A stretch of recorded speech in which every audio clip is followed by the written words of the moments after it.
Hey, have you enjoyed the week so far? I'm not sure if both my ears are working right. This half of the room, have you enjoyed CppCon so far? You guys, what do you think? I don't know. They might have had an extra decibel. Let's hear all of you one more time. Thank you. This has been such an awesome week for C++ and also a really festival atmosphere here. We want to thank you all very much for coming, and it's been a blast. So we're now at our final plenary session, so I'd like to introduce the speaker, whose name happens to also be Herb. Please give a warm welcome.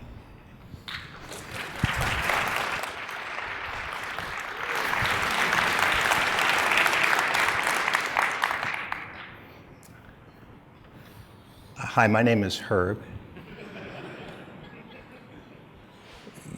You're supposed to say hi, Herb. It has been 1 year, 3 months, and 18 days since my last template meta program. Today I want to talk about the importance of resisting complexity. I never thought it would happen to me. I was introduced to complexity by a friend. Or at least I thought he was a friend. He showed me a cool programming trick on his computer at home in private, and it really worked on his compiler. And so I started using a little complexity, but just a little bit, and only at home. But after a while, as I got used to using complexity, something strange happened.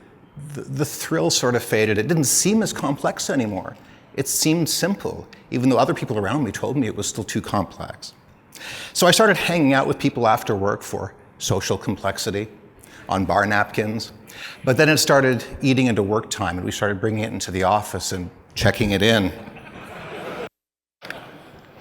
Some of you were at the template metaprogramming hackathon last night, and here's a picture. Seriously, the reason that I want to talk about complexity is people who are under the influence of complexity often think that they're thinking more clearly, more lucidly, and really that's not true. But we get so used to complexity that we should remember that it's fine in moderation. Once you know a lot about anything, including C++, it's really hard to forget that you're an expert. So there's roughly, give or take, it's hard to get numbers. People who use C++ on their day jobs is roughly around 3 million for some time. And it's gradually it was pretty flat in the 2000s. It's increasing a bit now. But compare that to many of the experts that you've heard of. So how many of you use GNU, GCC? Lots, great. So you're using the standard library implementation libstd C++, which has been around for quite a while. And just over the last almost 20 years, I asked some of the maintainers, how many people have contributed to this? It's a well-known open source project. Everybody knows that everybody contributes to open source projects. How many people really have contributed to it, say more than just a few lines, like have contributed something significant to it? Answer seems to be about 30 in the world in the last roughly 20 years. How many of you use Clang? If you're using Xcode, that's also Clang, so put up your hand. Okay. You know how many people are developers of the standard library that ships with Clang, libc++? The answer until 12 months ago was 2. They were both here at this week. One is now getting on a plane, the other's still here in the audience. The answer now is about 5 to 7 who've contributed more than, say, just a couple of lines, who've contributed something significant. I was not able to get a number of Boost developers. That's been going on for almost 20 years now. I figure somewhere in the order of, say, 300 people. Maybe that's high, I don't know, but let's be generous. And ISO WG21 meeting attenders, who've ever attended more than one C++ meeting. I didn't actually go through all the minutes and count, but I'd be surprised if it was more than 300 people. So here is a Venn diagram of all the C++ developers in the world, and the smaller circle is all of the libc developers, libstd C++ developers, Boost developers, and anyone who's attended more than one ISO C++ meeting. And if I had put a border, a line around that circle, you couldn't see the smaller circle. I actually had to turn off the line around the circle, otherwise you couldn't see the small one. By the way, can you see it? We need to give good guidance to the big circle, while still teaching the advanced tools for people who need advanced code, including very advanced code. But not everyone needs to know all of it, and not everyone who knows it needs to use it all the time. So that's a theme of this talk. In fact, if you go back to Bjarne Strup's wonderful keynote on Tuesday, interesting factoid. If you go through his slides, do you know how many double ampersands, rvalue references, are in his entire talk? Nice round number. So the value of simple, usable defaults is really priceless. By the way, I mentioned this on the panel on Monday night. The most important C++ book you should go out and buy it at the bookstore now is A Tour of C++ by Bjarne Strup. We have, I know, so you stole my thunder. People are yelling, it's sold out, I know. So, but the good news is that you can still go to the bookstore and they will order it and ship it to you, because they do have free shipping. So go to the bookstore anyway, or Amazon or anywhere. In particular, this book is important because it encapsulates in one place what every C++ programmer should be expected to know. Now that's really important. If somebody's coming new to C++ or they're learning modern C++ after having used C++ 98, they often ask, well, okay, what's all the stuff you need to know? And well, look over here on Stack Overflow, and Scott's got a book, and Bjarne's got this longer book, and there's some chapters in there you ought to know. Here's 180 pages that some of you will have time to read on your plane home this weekend, from cover to cover, that tells you the stuff that everyone needs to know about C++. Recommend this book. Let people know. Help get the word out. It's really important. I'm very glad that Bjarne has made that available. In this talk, I want to focus on defaults, basic styles and idioms. Now, some experts have pushed back at me on this. When I say the word default, some experts treat it as a bad word. They say, you're dumbing down the language. No, I'm not. A default is not dumbing down. Especially a default does not mean, oh, just do this blindly and don't think about it. That's not what it's about.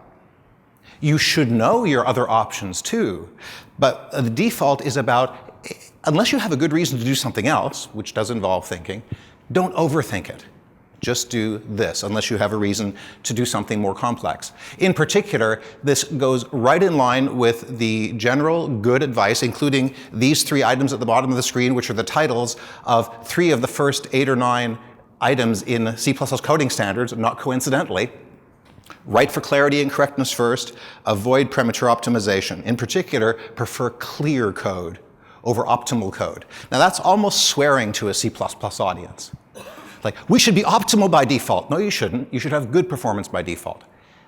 And if anyone tries to tell you that C++ has been about writing optimal code by default, correct them gently, because it has not. C++ has always been about writing efficient code, not perfectly efficient, not optimally efficient, but good efficiency code by default, and always being able to open the hood and take control over memory layouts, over the actual, even down to the instructions that get done.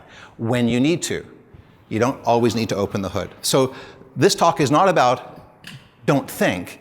It's about let's not overthink. Because isn't it true, we revel in complexity? How many of you, we're not going to put a camera on you, so none of your friends here will tell you. How many of you would say, yeah, reveling in complexity has described me at least at some point in my coding career? I see all the speakers have their hands up. That's good. So this is good. We're acknowledging our problem. Then we can start to deal with it. We overcome denial, step 1. Let's talk about range-based for loops. We can overthink range-based for loops.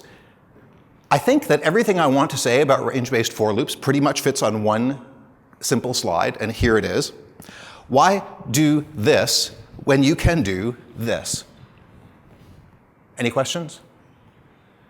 Now, some of you may be saying, oh, shouldn't I be writing auto-ref there? Maybe, but wait for it. We'll talk a bit more about ref at the end. But this is perfectly good. In fact, no matter whether C is const or not, this does the right thing, because autoref also, because it goes through the iterators, if you get a const iterator back that dereferences to a const T, it will deduce the right thing. So it'll be read-only for a read-only collection. This is simple code. If you are traversing every element of a collection, prefer to write range 4. Now, if you need early break, range 4 doesn't support that yet, but ranges look like there's a range proposal coming for the November meeting that I think will address some of that and even enable that. Certainly, if you're writing a for loop that reaches every element of the collection, just write range 4 with autoref in case you want to modify in place.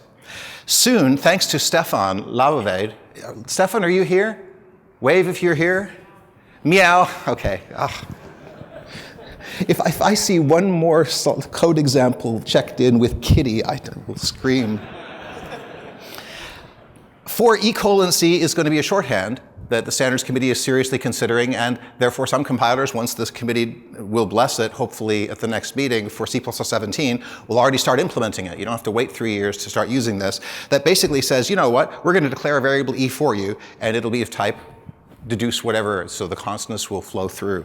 And the nice thing about this is, the first thing you might think is, oh, but how can C++ do that? Isn't that a breaking change?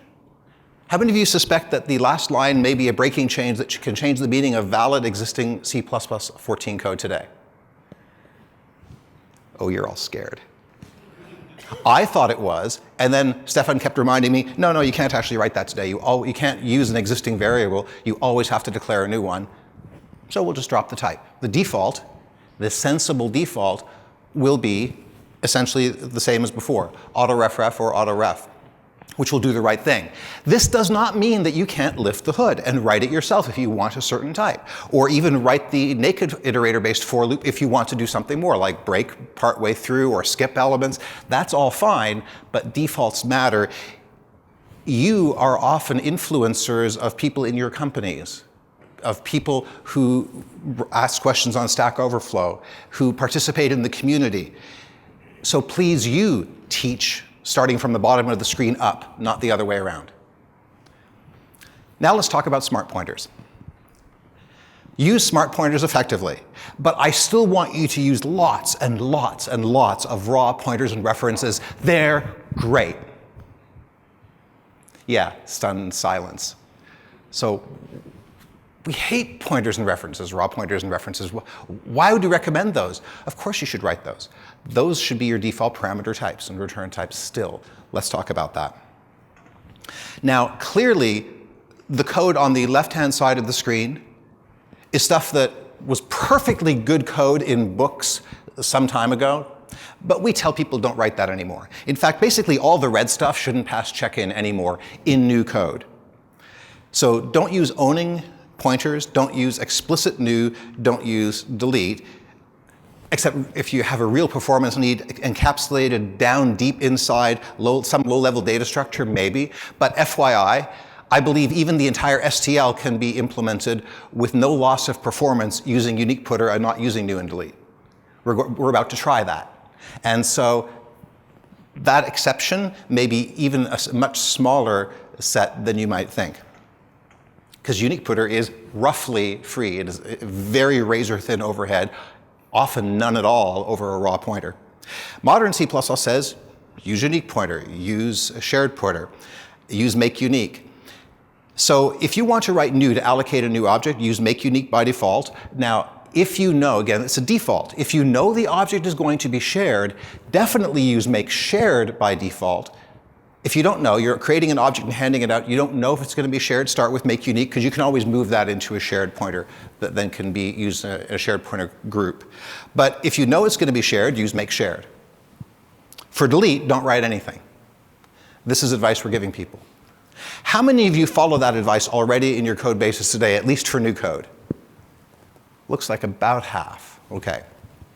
How many of you have tried to follow this advice and still found some dangling pointer problems with reference-counted smart pointers? A few. I have a slide for you. I know what the problem is. There is a cure. Wait a few slides. A very important qualifier on this. This slide says don't use owning raw pointers and references. What does that mean? really a pointer that you should be calling delete on at some point. Non-owning pointers and references are awesome. Keep writing them, especially for parameters and return values. When you talk about structured lifetimes, where one function calls another, and that callee executes entirely within the scope of the caller, because then you return and resume the caller. Anything that the calling function is keeping alive stays alive for as long as the called function. Now, there is a reentrancy case, we'll talk about that. But generally, this is nice. It's Russian dolls all the way down, where the lifetimes nest perfectly. You don't need ownership transfer down a call stack, unless you're going to take something out of the call stack. You don't need to talk about ownership. So in C++ 98 Classic, we would say, hey, if you need to look at a widget, and it's a required parameter, and I'm ignoring const, we'll come to that later, pass it by reference. Or if it's optional, pass it by pointer. Are you ready for the modern C++ advice? It's the same. It's the same advice. Now, if you have a unique pointer, a shared pointer, then you want to dereference it, or call get to pass a raw reference or a raw pointer. But raw references, raw pointers, for the win. They still are the preferred parameter type. Think about it this way. If you're not convinced about that and you feel uncomfortable, think about it this way. Unless you're actually talking about ownership transfer, in which case it is perfectly valid to pass smart pointers, and I'll show that in just a second. Unless the called function actually is going to participate in the ownership somehow, if he just wants to look at a widget, why on earth does the callee care if you're managing that lifetime by a unique putter, by a shared putter, by whether it's global, whether it's on the stack? He should be agnostic to that, and this is how to write that. Very simple. And the classic advice is still true. But anti-patterns hurt pain, pain. As STL would likely say, he's got me in the habit of talking like this. It's viral. So the anti-pattern here is just routinely passing a reference counted pointer, even by reference. And this is not just about shared putter, it's about com pointers or any kind of reference counted pointers, the ones in Boost as well. Or passing it by value, which is even worse if you don't really intend to keep a copy after you return, to participate in the ownership somehow. Because, if you go back to that, because what's the performance of the lower left code? You're going to do an increment decrement on every call, which isn't the end of the world, but A, it is an atomic operation, so there's synchronization and it's not that cheap. And second, this is premature pessimization. Premature pessimization is when you have two options that are equally complex, neither is really simpler than the other. Well, you should take the faster one. This is opting for something that is actually a little more difficult and slower. If all you need to do is look at the widget, pass a reference, a raw reference. A related anti-pattern, besides passing function parameters, is in loops, when people will frequently make copies of smart pointers in loops, and that's even worser. So we don't want to do those things.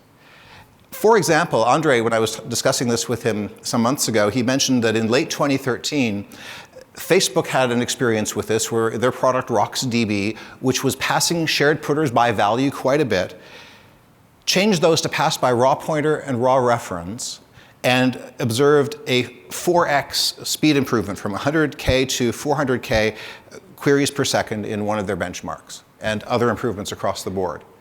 This stuff matters. If we're asking for needless work, we'll pay for it, needless work.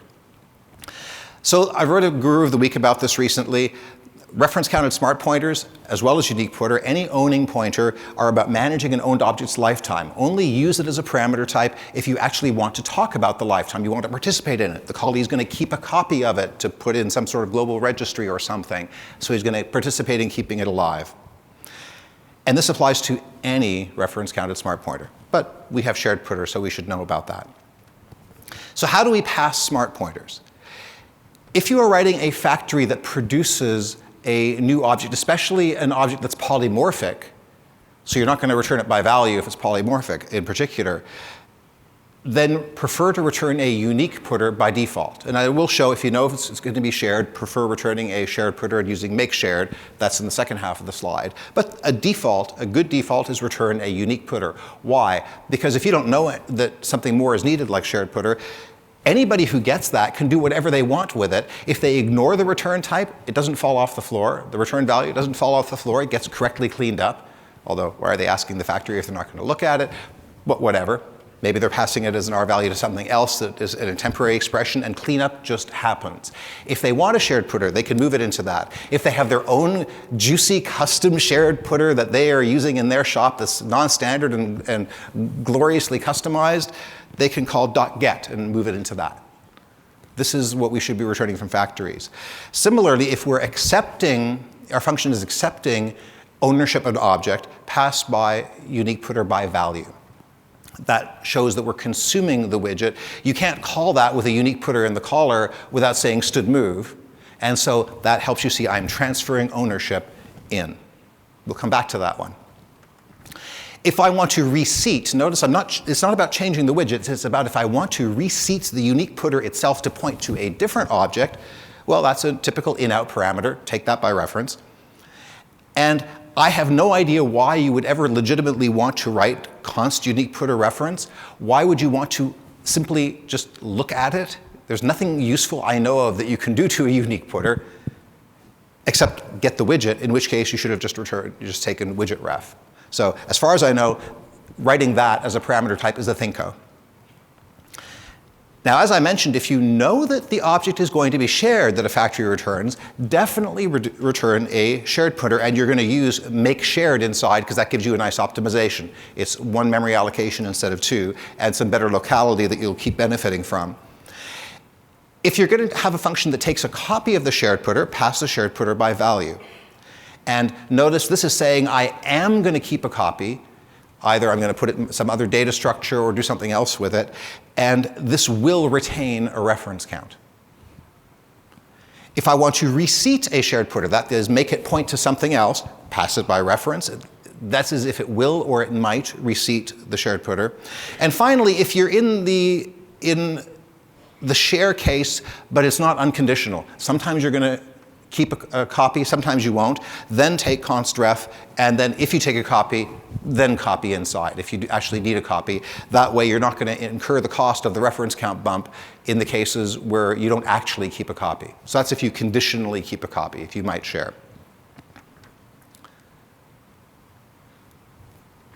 How many of you are thinking, hey, wait a minute, for sync, shouldn't that be unique putter ref ref?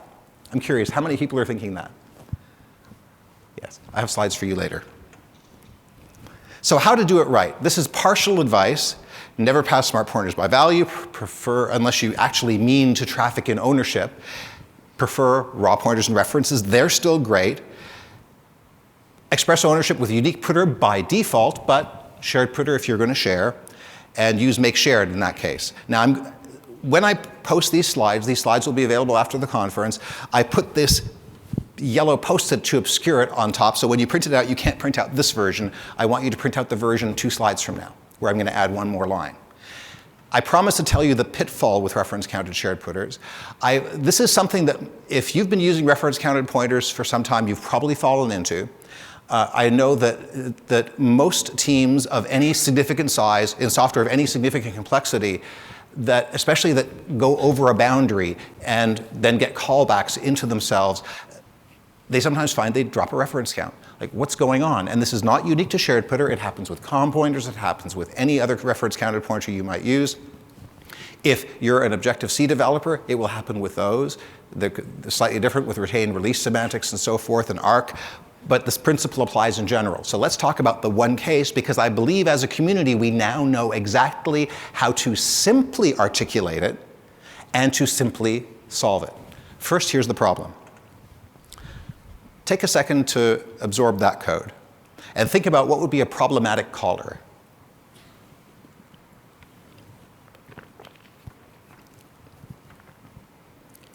So we have some shared putter that's static or global, non-heap, or it's aliased on the stack, non-stack or aliased on the stack, GP.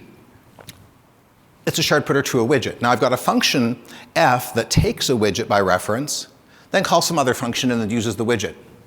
So function f looks fine to me. Oh, by the way, function G happens to, among other things, reseat the global pointer. Maybe it's got a reference to it that's passed through another parameter. Maybe it's some globally visible thing on the heap that it can get access to. One way or another, it reseats it. And now in your code, if you happen to call f of star GP, because you're following the advice I just gave you to just pass raw references, right? You're following the advice I gave you, and now what will happen? Bad stuff. Why? What's wrong with this code? Shout it out. So the assignment to GP might release the last reference count on the smart pointer, might not, might pass your unit tests. But if it does release the last reference count, then in F, when I call G, I'm suddenly actually blowing away my W object. This is not obvious. And no, that's laugh-worthy. That's not obvious. That is so not obvious. And then I use W, and it might or might not be there anymore. Might be destroyed, the memory might even be gone. The anti-pattern, so what is wrong in the code? Like, who do you blame? Don't dereference a non-local, possibly aliased shared pointer. That should no longer pass code review. I'll show you in a second what I mean and what to write instead. Pin it using an unaliased local copy. So you want a shared pointer that's, you can dereference a shared pointer safely without this reentrancy problem if it's on the stack and nobody else has a pointer or reference to the shared pointer. So you haven't effectively made it global by passing out an alias to your stack-based shared pointer. So in the code at the bottom, you're perfectly immune to this. Why? Because you say, before I enter my call tree, which could be hundreds of functions deep, just once at the top, where I go from knowing that this object is owned by a shared pointer to passing it in at the very top for the first time, converting it to a reference, only there, take my extra addref, take my extra increment, once, and then for the whole tree. And you can statically test for this and do lint-like testing for this to make sure that you only dereference local unaliased reference counted pointers. And if you do that, you will eliminate that entire class of problems, and it only costs you the extra addref or the extra increment exactly once, exactly where you need it. And it's an easy pattern to follow. By the way, when you dereference it, you might also get a pointer. And one easy way to do that is to call a member function. Do the same thing. Realize there you are also converting to a raw pointer and follow the same advice. Just in case the member function is reentrant somehow and might change the location of the object itself that you're executing the member function in. That one happens less often, but follow this simple advice, this one simple trick. It's the modern way. And I won't make it link bait. I'll tell you the answer, and you won't get the problem on the left-hand side of the screen. So now here's the summary of how to do it right, and I'll add just that one green line. Remember, take the unaliased and local copy of the call tree, and don't pass the direct dereference of a heap-based one. So that's reference counting. Make unique by default, make shared when you need to instead of new and delete. Don't use owning pointers or references, but remember that non-owning pointers or references are ideal on function parameters and return values because they're the stack, they're structured case, the scoped case, where they're simply observing, and they're wonderfully efficient and good for you, just as they always have been. The only time you actually want to copy or assign or pass a reference counted pointer or any smart pointer is if you actually want to deal in the lifetime. So if you actually want to modify the lifetime semantics, do it there. It's funny how people are afraid of four little letters. How many of you have had one or more water cooler conversations, arguments, debates about auto? Yeah. So I'm going to tell you the truth, and you can tell everybody else that they're wrong. Are we good with that? Yeah. Like even we're all going to agree. But let me offer some guidance. Let me justify why I'm offering the guidance, and it's up to you. We're all grown-ups to decide whether you'll follow it yourself. But it's guidance that I think is simple, works well, saves from pitfalls, therefore it makes your code simpler, so it's a good default to use, and is part of a broader shift in the syntax and style of modern C++ that, as it continues to move to a regular, simpler style. Now, our first plenary speaker, Nigel Tufnell,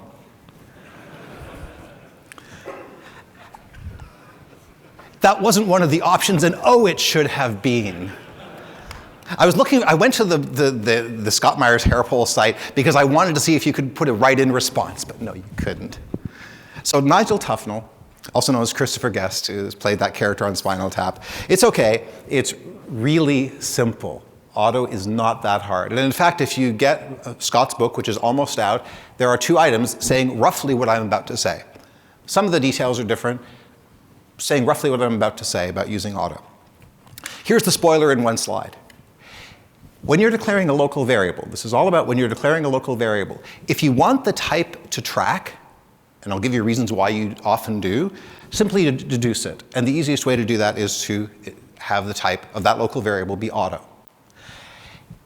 Yes, there will be times when you want to have the type stick, and that's perfectly good. The advice is not to use just deduce everywhere. The advice is to use auto pretty much everywhere. Because auto does not always mean deduce. You can, as the second last line shows, use auto and still explicitly ask for a type. And that makes it concrete. Now you might say, well, why would I do that instead of just the last line? That's a style point, but I hope to convince you there are at least some reasons to consider, even from stylistic grounds, but also on correctness grounds, the second last line. But they're both good. If you want to make a type track, which makes your code more robust and maintainable, deduce it. You'll be guaranteed you don't get conversions and other advantages. To make a type stick, do say it, but you can still use auto. So consider this code. What does this code do? What would you name the function? Anybody want to throw out any function names?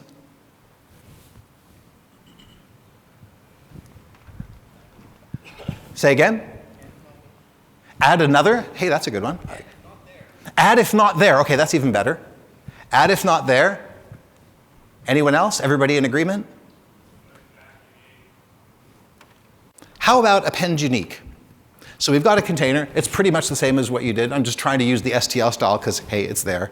So we want to append a unique value. There's a container, a value. We do a find to see whether it's in there. If the find returns end, it wasn't there. And we push it back, and we're good movers.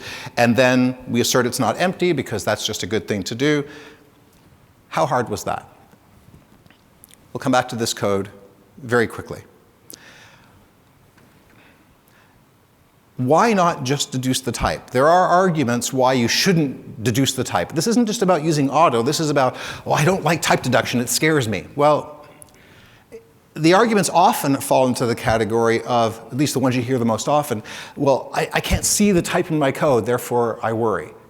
And occasionally that can be a valid thing. I'm not saying it's not. Most of the time, that's overthinking. And in particular, saying, oh, what is the type of something?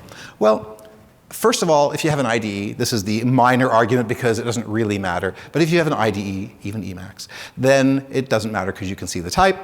Also, it reflects a bias, which is much more important, to code against implementations, concrete types, rather than capabilities, interfaces. And if you look at that example we just saw, that was hardly unreadable, and yet there was no concrete type mentioned there, unless you count void as a concrete type to be pedantic. I call it not a concrete type. It's not a real type. It's void. It's nothing. So there's no concrete type mentioned here at all. What type is container or value? Oh, well, that's, I don't know, actually. Just some type that I can call push back on and call begin and end on. What's value? Something I can move into that container's pushback. Oh, the container should also have empty. But when I call .empty, what type does .empty return? Well, you might say bool. Well, who says? For a long time, it returned some weird conversion to something bool-like, but who cares? You don't want to know. You don't need to know what it is. It's something testable like a bool. Good enough. So for templates, for return values, we often don't use those types anyway, especially what we call functions and expressions. We don't explicitly type those types in our code anyway. So I point this out as an example, just maybe to be less afraid. Because, once we realize we're already doing this a lot, maybe that makes it less fearful. Now let's talk about correctness.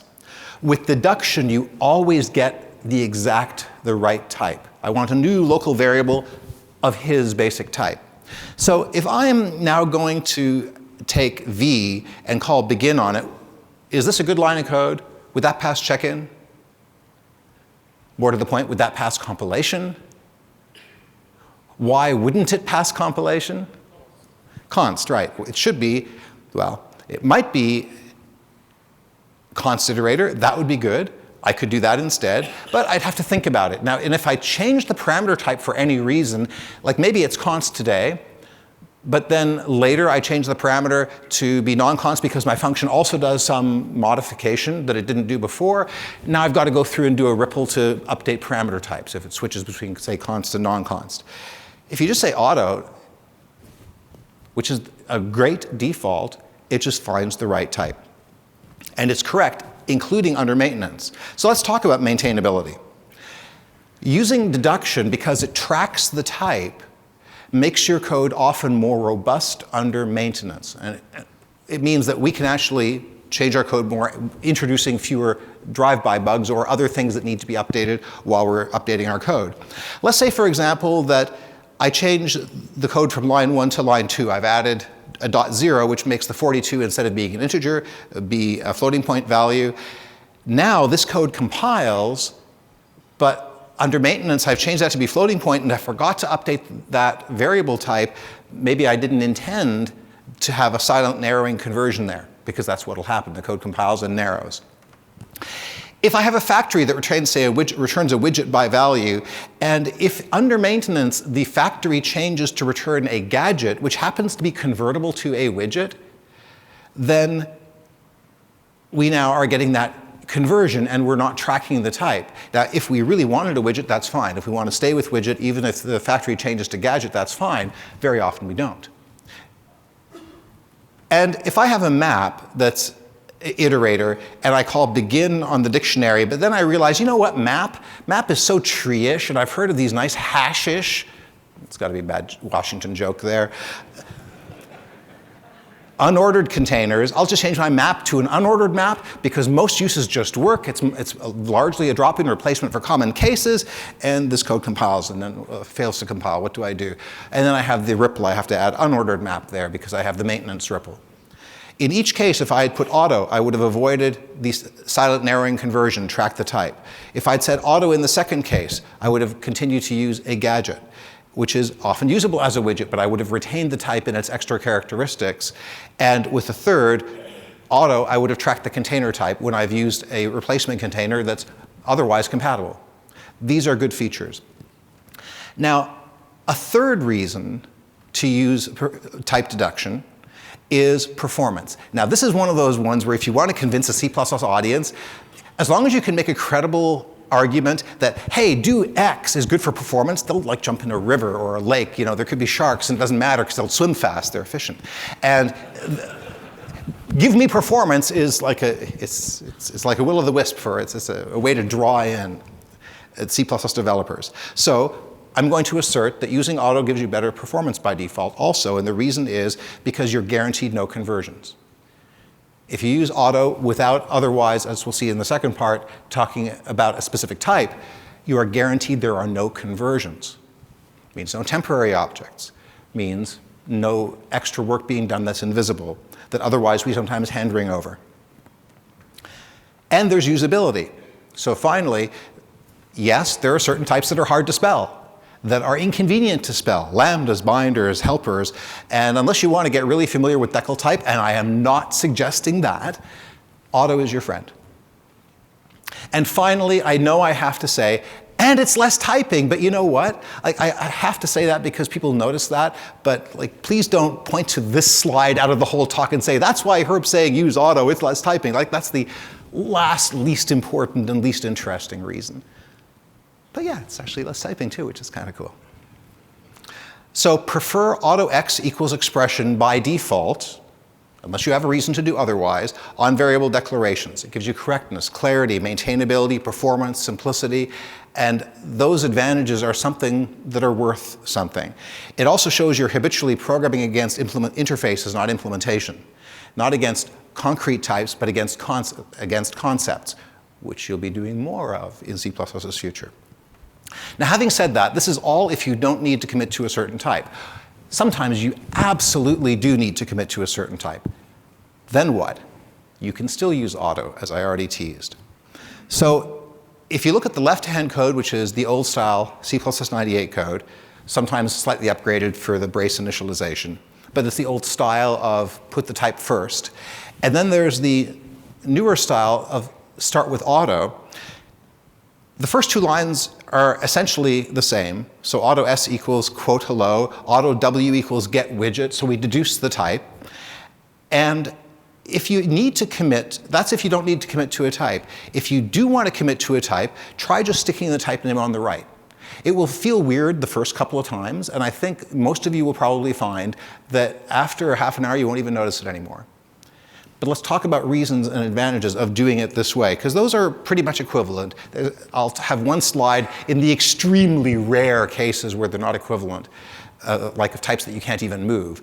But let's talk about the advantages of doing it this way. Notice that we already do this for heap allocation, both old-style heap allocation, new widget, which of course you'd never want to write anymore, and also make unique, make shared of widget. Just naturally, it already appears on the right because that's where the type goes whenever we allocate on the heap. So that's a consistency argument. And does this remind you of anything else, like new-style function declarations, which also put the return type last, or just omit it entirely, thanks to C++14? We're seeing a consistency here, and it's not just that the letters AUTO line up. There's a deeper consistency here. Everybody at this point is probably thinking, Herb, you are not seriously telling me not to write int I equals 42, semicolon, are you? Why on earth would I write auto x equals 42? That's a whole nother letter. And also, you could make the argument, just looking at those two only side by side, that the first one, the green one, is green. It's good, it's terser, it's clear, right? Let's talk about this elephant in the room. So here are the similar examples that we started with before, and now let's add int. Int x equals 42, auto x equals 42. Without even going further, I could make a consistency argument here. Some percentage of you wouldn't believe me, wouldn't agree, that's fine, experts can disagree, but I could make a consistency argument even going no further. But wait, there's more. How many of you enjoy using literal suffixes for the built-in types, like floats and shorts? Okay, a few. How many of you enjoyed C++11 user-defined literals? How many of you have started to maybe even use some of the C++14 standard library user-defined literals? Okay, some. There will be more of you. The more of you there are, yeah, well, you implemented them. Yeah, and the more of you there are, the more this advice will work. Today, and even with C++98, well, on the left-hand side, I could write float x equals 42 dot, and on the right I can say auto x equals 42 dot f, which is a floating point literal. The right side is better because there's no narrowing. There's actually a conversion on the left-hand side that mostly you don't even think about and never see. I'm not saying it's a big deal. I'm not saying it's the end of the world. I'm saying this is the kind of subtle stuff that you can stop having in your forebrain that you still know exists. You're not being dumbed down, but you're avoiding overthinking as you're expressing the logic you actually want to express in your code instead of thinking about the details of a language. Unsigned long has UL, and I could show some of the others. Same principle. And notice again, we're having the type on the right. And this exists already for the built-in suffixes. But we have also user-defined literals. In C++14, if you say quote 42 quote s, that's a stood string. A really convenient way to spell a stood string literal. So I just deduce auto and it's a stood string. Again, those two lines are equivalent. The auto one, I argue, is clear. Chrono nanoseconds. I don't like writing chrono nanoseconds any more than you do. I don't mind NS at all. And again, remember functions, lambdas, aliases. I'll throw lambdas in there too because I mentioned functions, but of course lambdas, when you have a named lambda, how do you capture it? The way you capture it is auto, function name, equals my lambda. So the signature, again, is on the right. That is just the way that you do it for named lambdas. And Notice going beyond auto a little bit, using, which is the replacement you should be using now for type def, does the same thing. And that works even if it's templated. It does it the same way. Are you seeing a pattern? So when we think about this, we are well through a transition, and it still continues, but we're already well enough through it to see what's happening, where the C++ world is moving to left to right consistently, at least by default. You can still write some of the others if you want to, but as a default, there's a lot of consistency across auto variables, literals, user-defined literals, function declarations, named lambdas, that's including the generic lambdas, aliases, template aliases. It's all good. Now let's talk performance. Because some of you may have been wondering, well, let's go back to that first one. If I don't want to deduce the type, I want to track the type.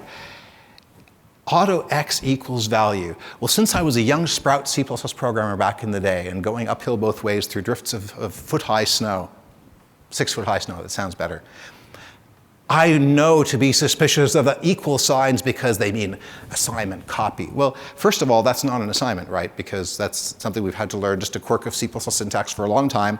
That's an initialization. There's no assignment here. We're constructing x of some type.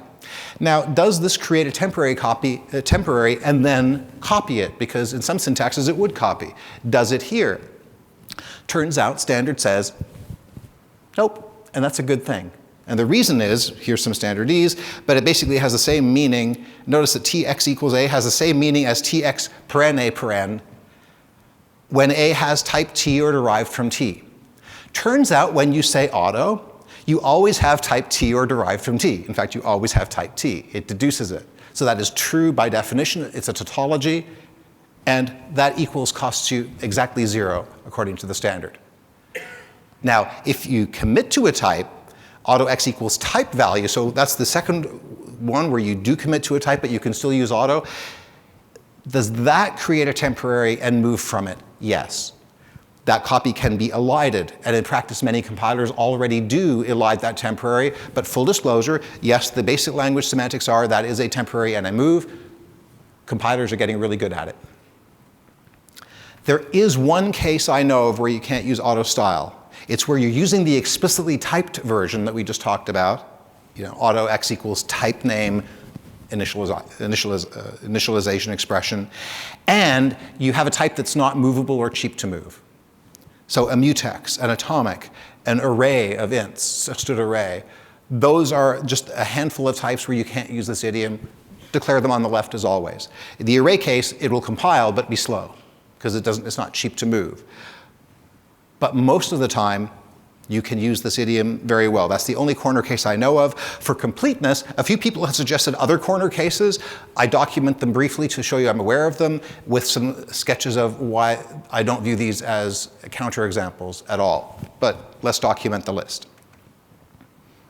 And what you should use instead, often in the comment.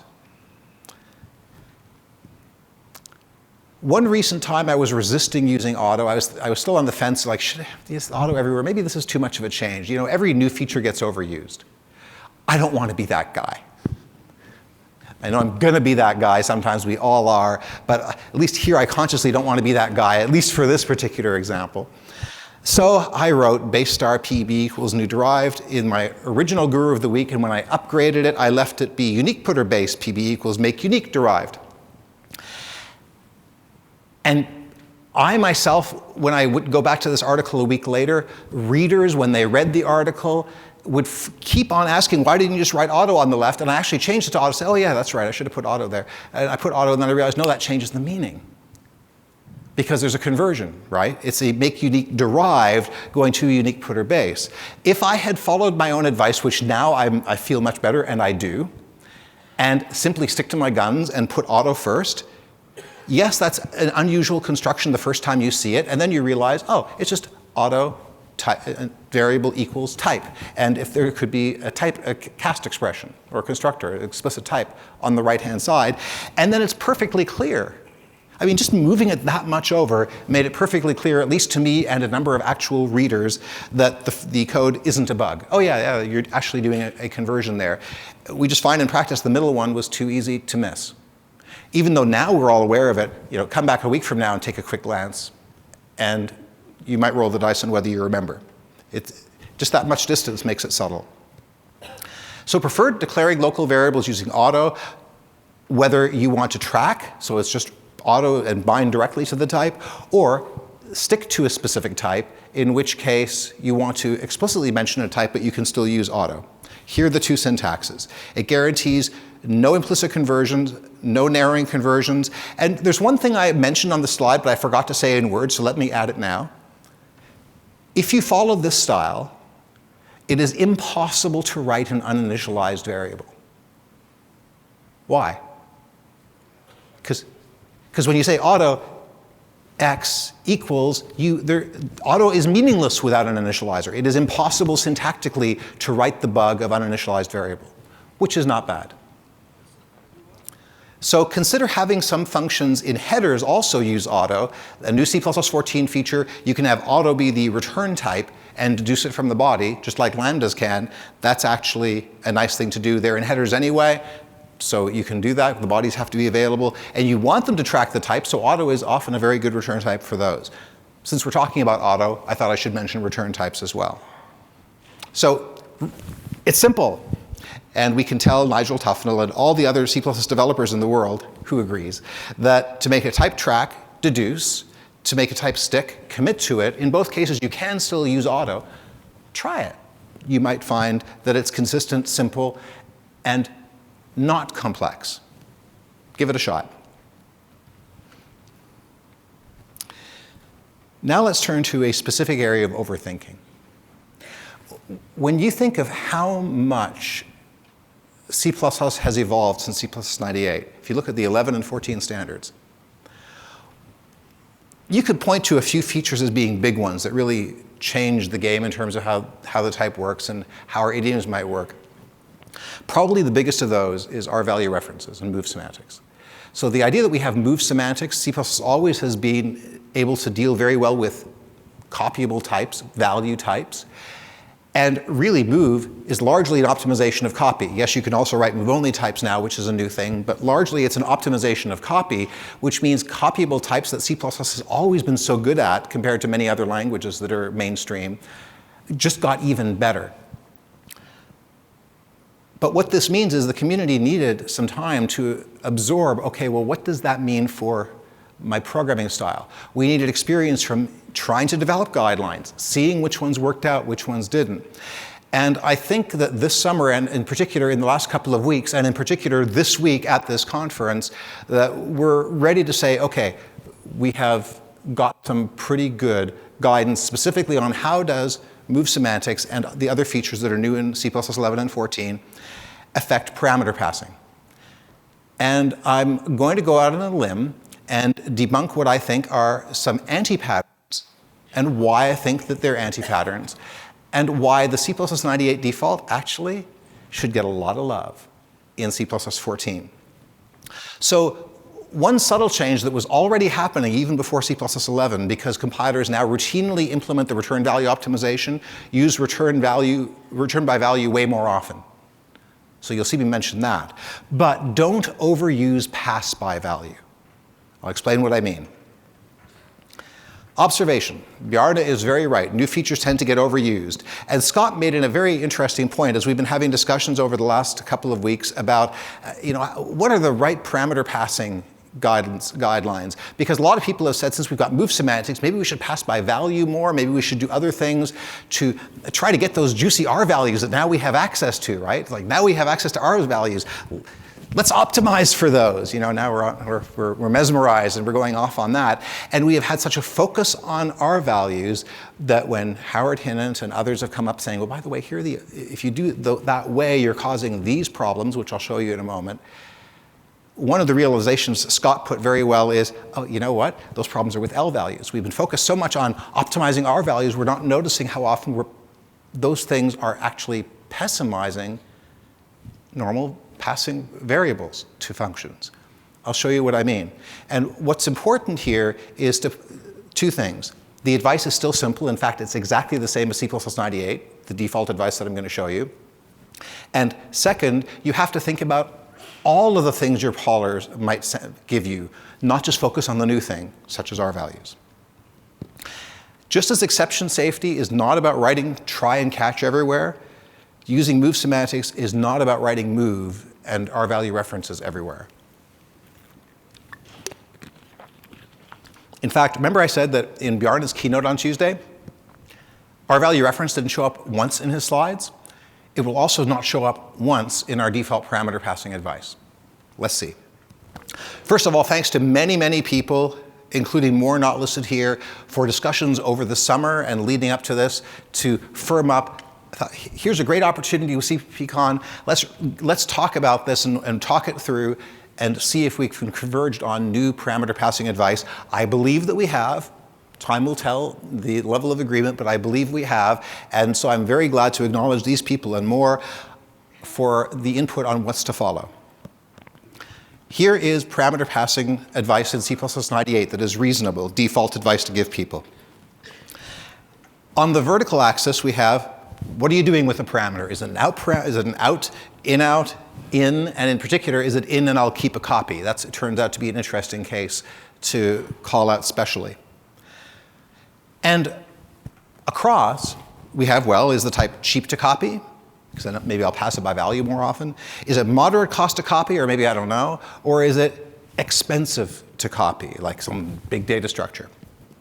So for the out case, we've more and more, because we have the return value optimization in modern compilers, we can just pass by, return by value for moderate cost. And you'll notice the footnote, moderate cost means, yeah, if it's like a K, and it's contiguous and hot in cache, yeah, just pass by value, or just return by value.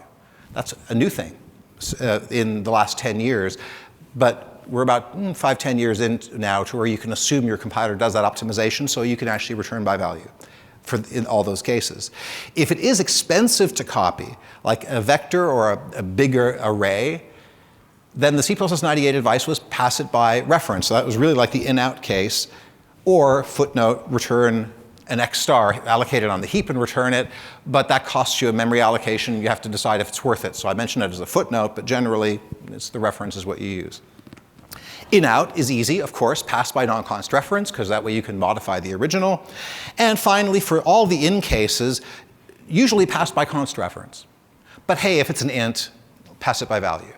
None of this should be news, except possibly that for the out case, we can return larger objects than maybe 10 years ago we would have wanted to do.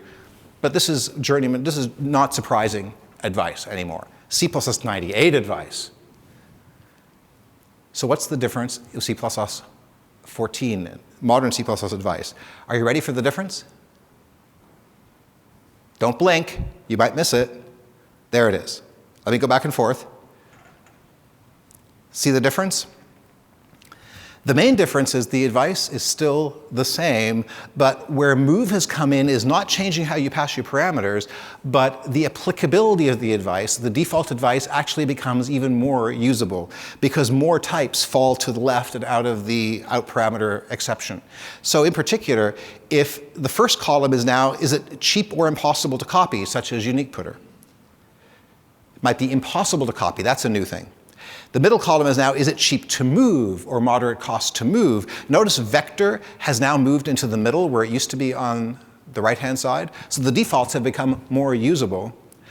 And if it's still expensive to move, not copy now, but expensive to move, which is a smaller set of types, they're still on the right-hand side, but that exception case has been shrinking, which is kind of nice. So again, back, forward. This is the slide that I would like you to print out and pin to your cubicle wall, not the next slide. The next slide is going to be, and here's the, if you open the hood, here's advanced advice. That will be the one you're tempted to say, well, I want the advanced stuff, so I'm going to pin that one to my cubicle wall. Please pin this one to the wall. The summary, and here, this is a direct quote from Bjarne as we were working through this, you know, the defaults just work better, and this is still the right advice. That's Bjarne's opinion, it's my opinion, and I think that even Scott and I agree entirely on this, with the exception that he wants one extra line on the next slide to be on the first slide too, the in and move from, and I still don't think that's worth putting in the default advice, because the default advice we just talked about covers all types, including move-only types. and includes passing unique putter by value, just like I said earlier, to a sync function. Now, if you want to optimize, C++ is even better for giving you advanced knobs. And now this is where you see rvalue references come in. Because notice the in and retain a copy line in the middle part. Now, on the previous slide, that said pass by const reference, right? Reference to const.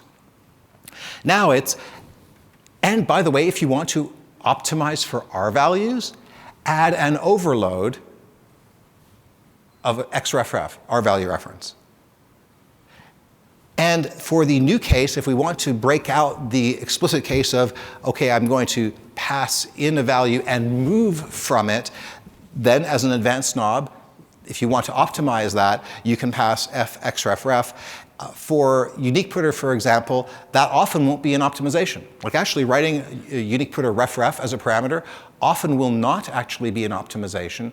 And the reason is because if you pass an actual temporary in by value to the unique putter, that's a move, and then you move out from it again inside the function. So you say, oh, that's move plus move, and if I do unique putter ref, that's a single move, right? Faster, must do it. Hold on, wait. Compilers can optimize that, they do. In practice, even by value is just a single move. And besides, if you're worried about a unique putter move, that's like moving a raw pointer, like copying a raw pointer. I do not believe for a moment that 99.99, maybe 99% of code will ever find that in a hot loop. But hey, if you want to optimize it, move for other types that are movable, move only, but maybe more expensive than move pointer, do know about that one. Now, a few comments about this. First of all, notice there's a red, as in danger, dragons be here, special case. Yes, for those middle cases at the bottom, you can also write perfect forwarding in certain cases. Well, you could write that if you were able to write it. You'll see it mentioned on a later slide, but we'll warn you before it comes up on the screen. Bjarne's summary, which I agree with, is defaults work better, and there are more optimization opportunities than we had before. But remember, they're optimizations, therefore don't reach for them prematurely. That's just good software design. A note here, you might be thinking, well, but I have to write ref on my move assignment and move constructors for my class. Herb, how can you get up on this stage and tell me with a straight face here in 2019 that I shouldn't be writing ref in normal code? This is a subtle point, but it's actually a really cool one, I think. Writing ref is nevertheless an optimization. But the advice that we give here in the in and retain copy line is exactly what you write for your constructors. You overload them on const xref and xref. It's exactly what you write to express the lvalueness and rvalueness for move assignment versus copy assignment. You overload on const ref and at const ref. And don't do that unless it's an optimization. Now the thing is, if you're writing a type that's going to be widely used, now you're the library writer hat, and you will have many users, it makes sense to reach for such optimizations by default, but this is actually entirely consistent advice. It's just when you're writing a class, you'll reach for optimizations more often because you're supporting a larger audience. That is normal. Of course, and especially in the standard library, that's why you see this all the time in the standard library, even perfect forwarding in STL implementations, because they're so widely used. As you go further down, you reach for optimizations more, but it's the same advice as for any other code. Overload on ref if you're going to move from. Now, there is one drawback to that. Let's talk about these options. Again, more optimization opportunities. Those are the things that are new. So when do you write, and I have to say, rvalue ref? Again, like I just said, write it only to optimize R values, which could be move assignment operators, move constructors. But just as exception safety isn't about writing try and catch a lot, using move semantics isn't about writing move and ref a lot, just return by value, move will kick in. Pass by value, move will kick in. But wait, let's dig into an example. Because one option that's been discussed quite a bit since 2009 has been, well, hey, move semantics are coming. Now move semantics are here. Maybe we should pass by value more often. And there's a really nice article that does a detailed analysis of compiler optimizations, how they interact. And if you pass by value, you can accept L values and R values, named objects and temporaries, and it will move from the latter, great, and you'll still get a copy for the former. This is for the in and retain a copy case. So should I use f of x, pass by value here? How many of you have seen the advice to do that? Okay. So you will want to pay close attention to this nice reasoning. It's interesting, this advice first was as a result, as near as I can tell, of Howard Hinnant, a very experienced library developer. I did most of the Clang lib C++ implementation in MetroWorks before that, and much more, who noticed many of these optimizations and then told other people about them. And so those other people popularized this advice. But Howard himself has been pointing out, but wait, there be dragons there too. There are downsides to doing this. And so I especially want to call out to Howard, thank you for educating me this summer about the information to follow, about why this advice is actually problematic and what you generally don't want to do, but there's one specific case where it's useful. The good news is this can in fact be faster than C++98 for the in, and I'm going to keep a copy case because I'm going to move from rvalues, and I still get to write only one function. This is good. But it can also be much slower than C++98. Now here's the reason. If I'm being passed an L value, a named object, remember this is what made Scott say, oh yeah, it's about the L values. We're focusing so much on optimizing R values. What's the cost of L values? If I'm being passed a named object here, I am going to unconditionally copy it. And if inside the function I'm going to move it then into an existing string, that move into the existing string, the move is an assignment, and it means I've unconditionally copied and then assigned. Now what if that string, if x is a string, or what if that vector, if x is a vector, is smaller than the capacity of the thing I'm eventually going to move it into?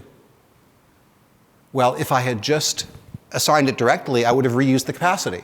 It's much more efficient. I would have not had a memory allocation because the destination already had the capacity. But because I express f of x up front, especially in cases like large strings and a vector that might have a capacity already, I cannot reuse it because I'm forcing a deep copy and a memory allocation unconditionally and then moving in. Let's take a look at examples and numbers. Here's an example that it would be a crime, it would be a horrible thing if we couldn't give a simple answer to this question.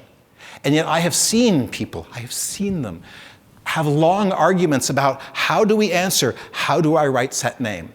And I won't share all of the answers with you, but some of them are so long that I'm reminded of Bjarne Strustrup's words that, speaking of how C++ is being taught by some people, in particular if they're teaching C++ using C first, but that's not the only one. He says, if that's C++, I don't like it either. So we have to have a simple answer to this. I mean, how on earth could we have a modern language where we can't say employee has a string name and I have a set name function? There should be a simple answer, and there is, to take that parameter, to change name to the new value. But there's been a lot of overthinking going on. So let's step through it slowly, not because it's hard, but to dispel some overthinking that has been happening. Option one is the answer.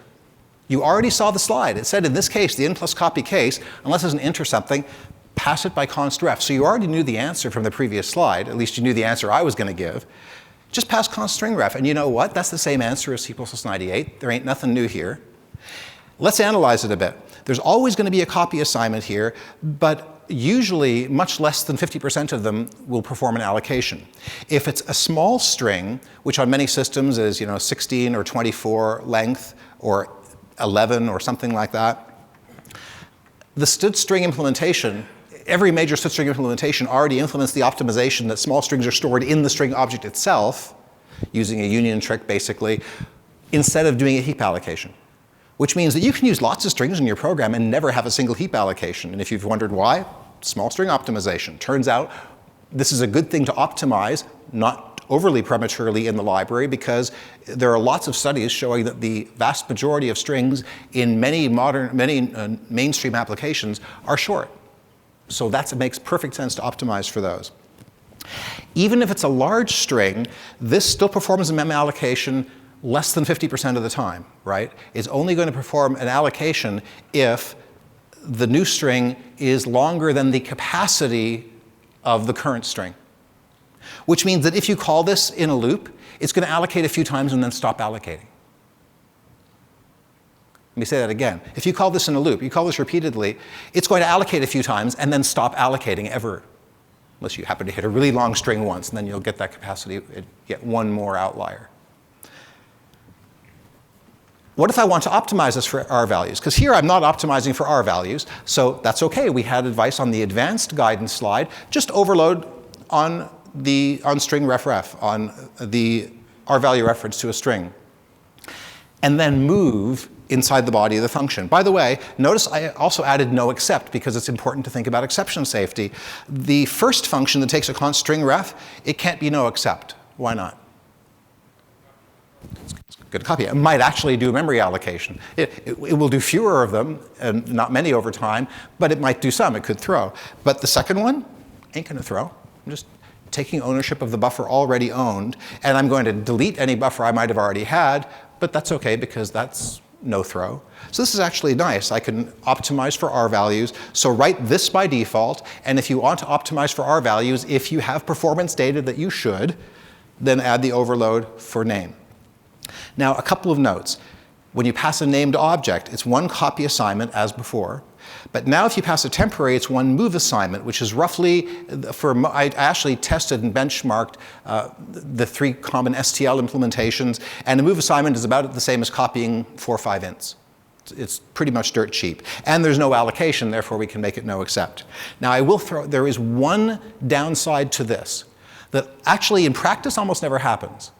But there's one case where it does. So I'm going to come back to this, but I do want to be truthful with you and point out the downside. If you do this, overloading on const ref and R value reference, if you have more than one such a parameter, and the in plus copy parameter, it's combinatorial. It's like, oh, you mean if I have like 3, I need to write 8 functions? Yeah, have a nice day. So we don't like that. Now the good news is that almost never happens, except in constructors. Hold on for that. Or we're constructing an object that has, say, many pieces of initial state. But in most set-like functions, we're usually sending only one value. So this is perfectly good advice. Standard library does it all the time. This is pushback. You're looking at pushback, basically, and others like it. Now let's talk about that option that seemed like the shiny object, and it actually did seem maybe like a good idea, maybe something that we should explore as a new guideline. Pass by value. Now let's think about what happens here. If I pass by value, first of all, absolutely this is simpler code because I get a single function. So I completely agree this is simpler code than option 2, okay? And write for simplicity first, I agree with that. I don't think it's simpler than option 1, therefore you should write option 1. But let's analyze option 3. I pass string by value, I move from it inside, and if I pass a named object, I get a copy construction of the string, which means I'm going to unconditionally allocate if that is a long string, if it is longer than the short string optimization, and then move assign. That means I can never reuse the capacity already inside name. If I pass a temporary, it's good, because then I just have one move assignment, no allocation, it's no except. You notice that no except is not green. On the previous slide, that no except, it was green. Green is soft and cuddly. It reminds you of a freshly cut lawn in the summertime, butterflies dancing nearby. But this no except, it's kind of dark in the alley where this no except lives.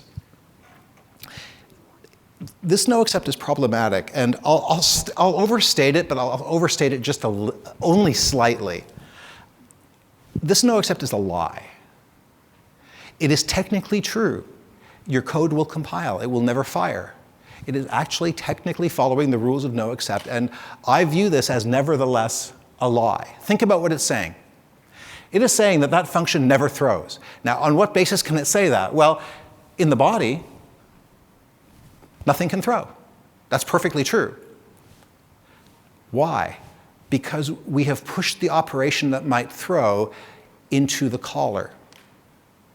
If he has an L value and he calls this function, a copy will be performed. That copy could perform an allocation. That allocation could fail. That could throw. But by saying no throw, we're saying, yeah, but that's before you actually got to us. It's your problem. Pity the caller I want to point out that if we tell people to do this a lot, I'm certain you will see people who have, look how hard C++ is. Here's a puzzler for you. I write a program that calls only no except function and throws. Ha ha ha ha.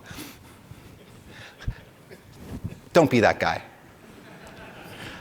Or at least understand what that no except means. If you're going to do this, and there's one case where I'm going to suggest you do this, I strongly suggest not writing the no except, even though you legally could, and it would never actually fire, because it's a lie for the reason we just gave.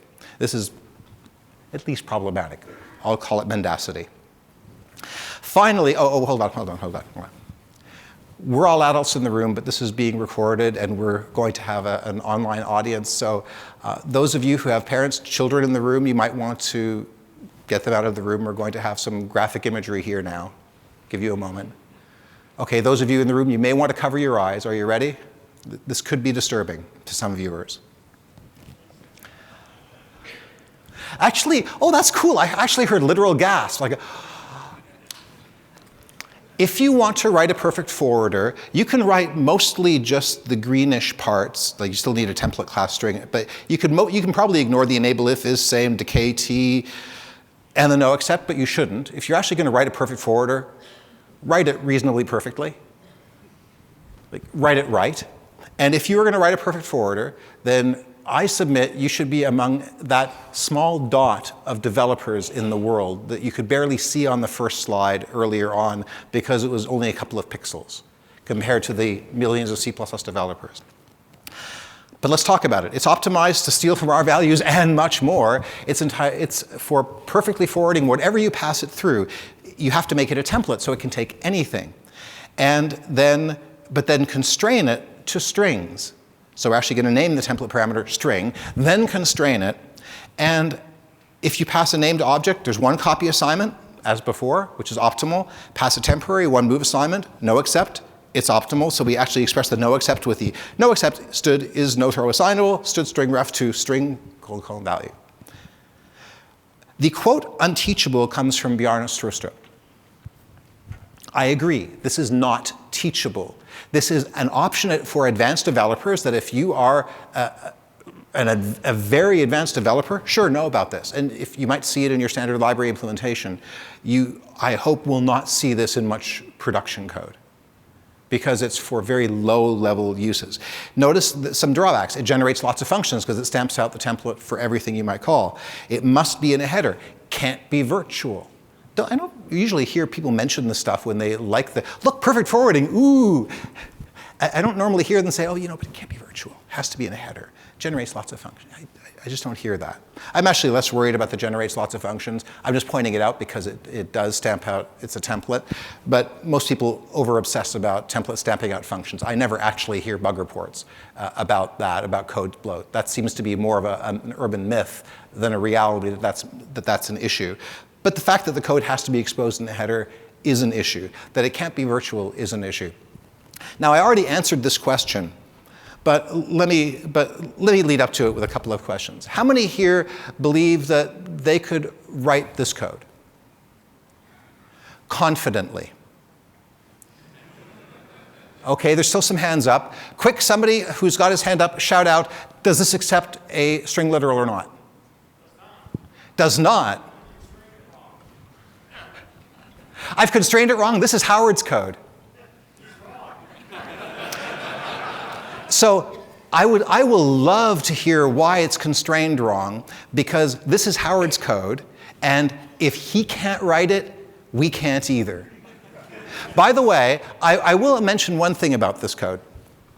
I actually asked Bjarne in person, so what do you think about this? And in the same breath that he said, this is unteachable, he said that in terms of writing this with confidence, he says, there are very few people in the world who could write this with confidence, and he didn't think he was one of them. He could look it up. He's certainly capable of understanding it, but just write it with confidence without thinking, without looking something up. Now let's talk about performance, because I mean, the reason we're reaching for this stuff is performance, right? So let's measure. Here are options 1, 2, 3, and 4. Passing a const string ref, that's option 1. The default that I'm saying you should always do is the first bar. The optimization for R values is the second bar. Then option 3, which is that new thing about pass by value and just have the one function, that's option 3. And then perfect forwarding is option 4. Here is benchmark code for that employee setName function called in a loop. So it absolutely is exercising the case where it's reassigning the variable a number of times. So every 100 times through the loop, it makes a new employee object. But we are reassigning 99 out of 100 times. Do you notice any performance glitch in this? Notice options 1 and 2 are fine for L values and for the char stars. But if you go and use option 3, as long as you're in the first case, which is small L values, so you're passing a short named string, 1 to 10 characters, to make sure you fit in the small string optimization, you're good. In the second case, we're passing larger strings, varying from size 1 to 50, because most of those will have to be allocated on the heap somehow. That is the case where you see that spike, and only for option 3. This is the problem that we were talking about, where if you just pass by value, you must allocate on every path for a long string, and the same is true of a vector, anything else that could reuse capacity, whereas in the other cases, we could reuse the capacity. And of course, allocating from a char star and having to do an allocation costs you more. But notice everything's pretty cheap, except here is a big pessimization and actual data for if you use option 3. Here's a case where it's a pessimization. It's not always going to be, but if you're not sure, measure. So I did. You might notice that the top of the slide says Visual C++. So this is probably a Microsoft problem. It's probably STL's fault, right? Actually, it's not. I mean, we're going to optimize strings some more, but this spike is not STL's fault because Howard also graciously ran this on his own box in Clang and libstd C++. Yes, I changed the slide. Let me go back so you can see I changed the slide. Same problem with Clang and lib C++. So STL being no worse than Howard is a really, really high compliment. Plus, this is unavoidable because you must allocate memory for the long strings for that case. Now, how many of you use GCC? I have sort of good news for you. Kinda. Here's libstd C++. Is this good? Warning, trick question. Because it still does the copy and write optimization, which is no longer conforming, and has other problems that would show up in different benchmarks, just not this one. But notice there's no spike. Like, compare, oh, look, Clang, GCC better, pound, pound, pound, pound. Well, yeah, except it's non-conforming. But you know, that aside, and the fact that the other things are slower. And I'm just making a little fun. The GCC folks are great. They've known about this problem for a long time. In fact, in the box, they already ship what's going to be the new basic string as soon as they can take an ABI breaking change.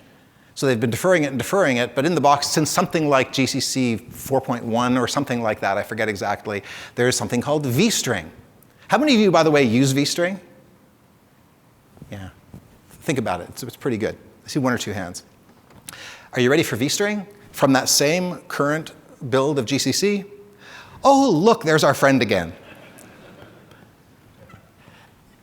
This is a pessimization that most of the people who were, had a fling with passing the string by value advice didn't take into account. And in fairness, that wasn't really well understood. And one of the reasons that when I mentioned to Howard that I was giving this talk and I wanted to give this advice, he actually thanked me for drawing attention to it, because very few people, he said, seem to know about this. So it seemed to be worth sharing some numbers with you here. For vector and large strings, keep in mind that the cost of the special member functions are not necessarily what you expect. For many classes, like say shared putter, which is more expensive, to copy construction or a move construction? Copy construction, right? Because you're going to increment, decrement the reference count, which you don't have to do with move. But assignment as well. Many classes have copy and assignment and move have different costs. Some classes, they cost more. Some classes, they cost less. Remember, when you copy, you also have to get rid of the previous state. When you move, you don't. Here, in this particular case, for vectors and large strings, the cheapest thing you can do, in general, is to move assign from it. Move assignment is actually cheaper than move construction, especially in the cases where you get to reuse the buffer. This is not the case, say, for shared putter, where being able to, construction costs more than, or assignment costs more than construction because you have to get rid of the old state. So many classes, these are reversed. But for vectors and large strings, it turns out that the assignment is actually cheaper than the construction. And so by taking my value, we incur that copy construction followed by move assignment. Well, that's the most expensive operation in many cases for vectors and large strings. These numbers don't generalize to all types, measure, but it's worth knowing about. So thank you, Howard, for pointing out that construction and assignment do not always have the same costs. Here's a nice quote from him that you can read. And this comes back also to Occam's razor, don't multiply entities. He was talking about logical entities, but it applies also to objects needlessly. And Scott and Andre have long said, hey, don't ask for work you don't need. And in particular, Scott is recently rightly teaching a lot that it's a bad habit to just create lots of extra objects. We want to avoid that. So remember, this is about defaults. It's not about not thinking, but just not overthinking. It's actually not hard. Write for clarity and correctness first. Now, there is one place I said where you might want to pass by value. One case. That's constructors. It's for two reasons. Look at class employee. It might have a name and an address and a city. And when I construct, I have to pass all of those things. That's the case that's bad for the overload, constref and refref, because it's combinatorial. But it still avoids the case that's bad for option 3 because I am constructing those strings, which means there's no capacity that I'm missing reusing. I'm constructing them, not assigning it to them, so I don't care about not reusing capacity. Because this avoids the pessimization in option 3 in other cases, and it is the one case where you typically do have multiple value parameter setting, for constructors do consider option 3. But again, as an optimization. Normally const ref is fine, but if you do want to optimize for R values, in that one case, consider this optimization. This is fairly new knowledge. So by default, pass const string ref. To optimize, add an overload that's no except, often, for R value reference. That's general default advice. One more thing. When you see ref, and the type in front of it is a template, what do we call that? Read the slide. What do we call that today? So I'm hearing people say universal reference, and that is a term that Scott Myers has rightly popularized. He's rightly popularized that we need a name for this. Nobody else has stepped up to give it a name. I am going to suggest that we call it a forwarding reference. So one of the nice advantages of being here at CppCon is that we've had a chance to have discussions about this. So let me ramp you up on some discussions that have happened here this week. And again, just to motivate this, in case you're wondering about the difference, let's say I have class types foo and bar. One is templated and one isn't. Those are very, very different refs. In the first case, it takes an R value reference to non-const. It only takes R values, and the reason it's there is to capture temporaries. In the second case, it takes a mumble reference. So it takes what we've been calling a universal reference, but I'm now recommending a forwarding reference. It takes it to everything. Notice I didn't say to anything. I said to everything because it will stamp out the right thing. It'll take const. It'll be volatile. It'll be both. It'll be neither. It accepts all Y objects, L values, R values, anything you give it. And the reason it exists is not to optimize anything. It's a very different reason. It's to forward. The reason it exists is to take whatever you give it, that's why it's so flexible, and just pass it on.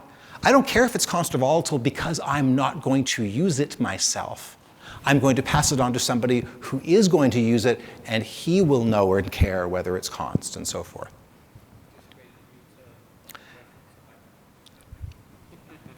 So forwarding references is what I'm going to suggest should be the new name for this. So several of us have talked about it this week.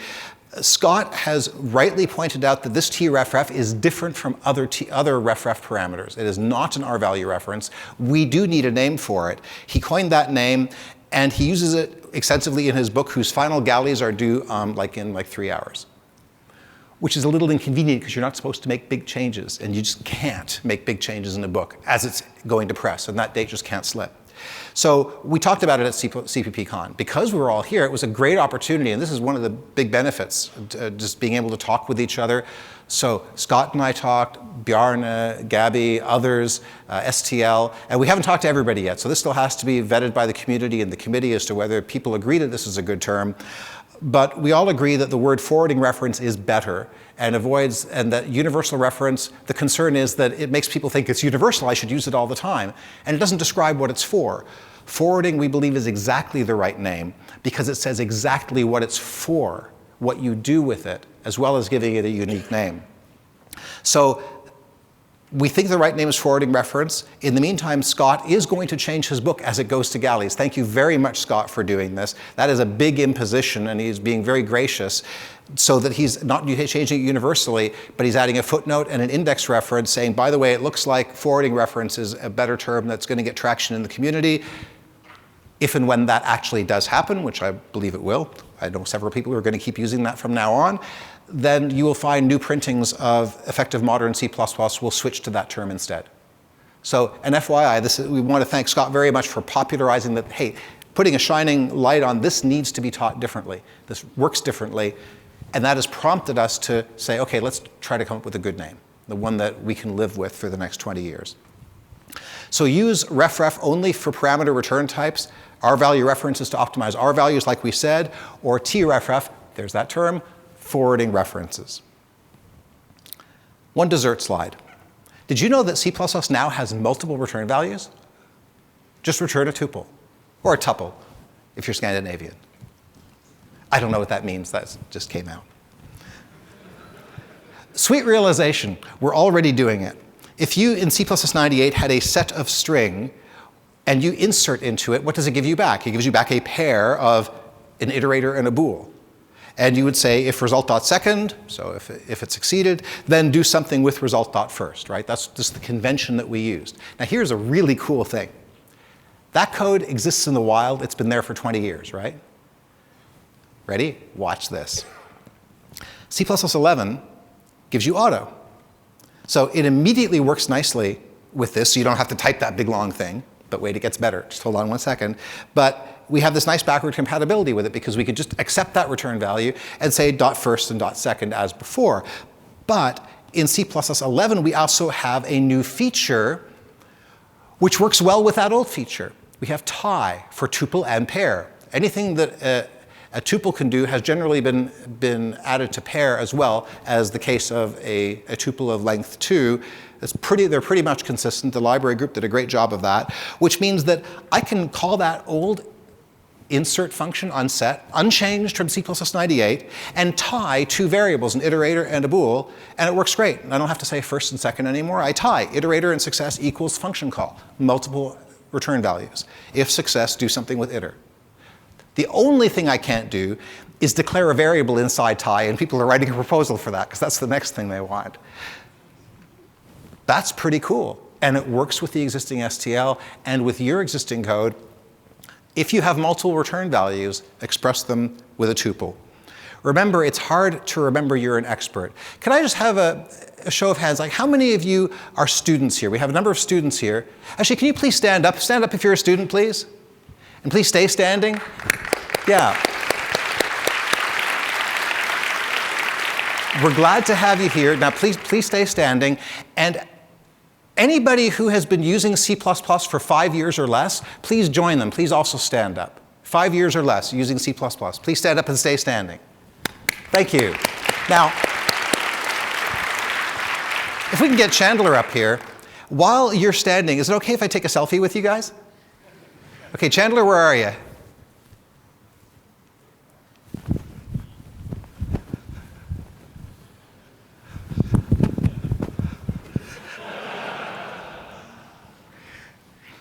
Okay, I'm going to come down there. Please stay standing, and I want to get a picture of you guys, because this shows we need to keep everyone in mind when we're teaching C++ and welcome all the people who are joining our community. Is this a good place to stand?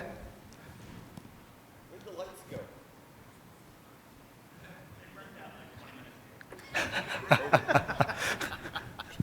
I'll go where he tells me. This isn't the first time.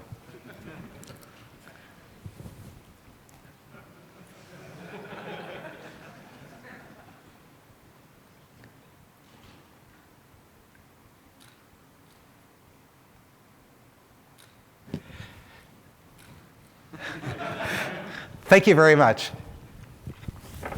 Thank you, Chandler. Thank you for accommodating, and welcome all of you new folks to C++.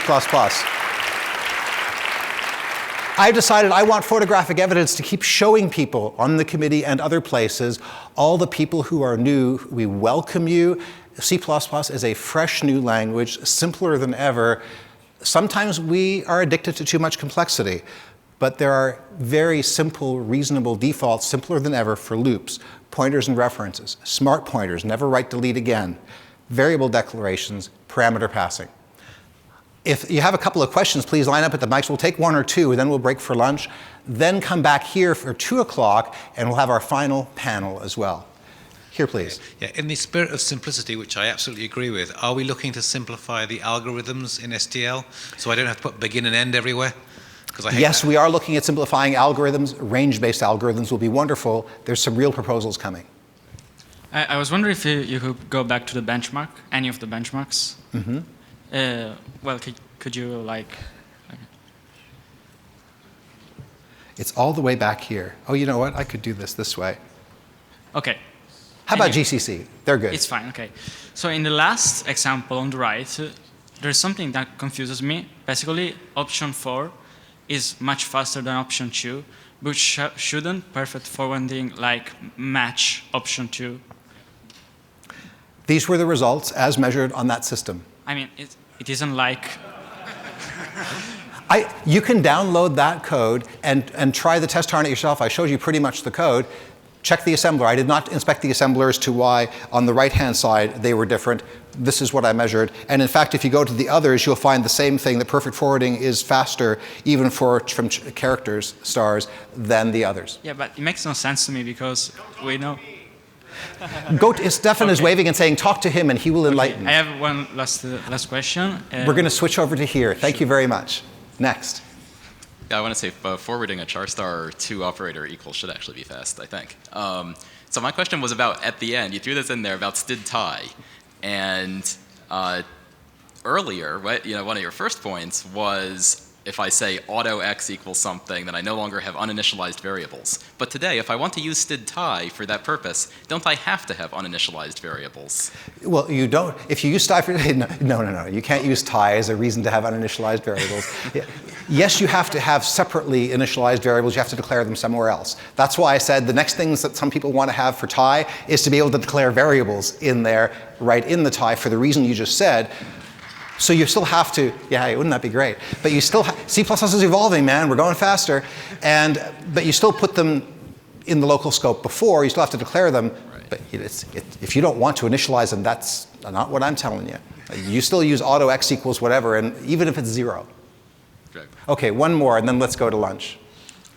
So I loved that you started with all this, avoid complexity and all that, and that you started with the quote from, I think, Bjarne of, we have a tendency to use new things just because they're new. I am not sold on your arguments for auto. Your second argument for auto about allowing your code to be more maintainable, I would really like to have examples of a large, not large, but meaningful sized code base trick of changing types of return function, or changing return types and the like, without having to do any work. Let me ask a question. Their work. How many here have ever in their code bases changed a std map, the tree-based one, to a std unordered map? There's some data for you. Yeah, but you have to do the iterator type changes. Yes, clearly. But you're going to have to test this while you're doing it. Oh yeah, sure. right? Like, The question is not whether you still have to test it. The question is, A, is there a code ripple that you have to do manually, or will the compiler do it for you?